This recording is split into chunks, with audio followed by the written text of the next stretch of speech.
तो है गाइस, फिर से आगे एक न्यू वीडियो लोगे। तो कैसे आप लोग गाइस, बढ़िया होंगे गाइस। आज जाने वाले दोस्तों के पास गाइस, क्रेजी राइड होने वाला है भाई।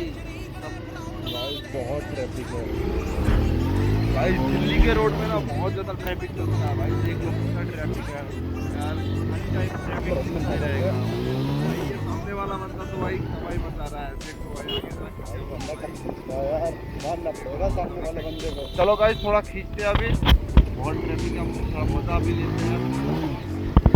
और गाइस यार सब्सक्राइब कर देना, वीडियो अगर अच्छे लगे तो यार सब्सक्राइब कर देना यार, रोक कर देना।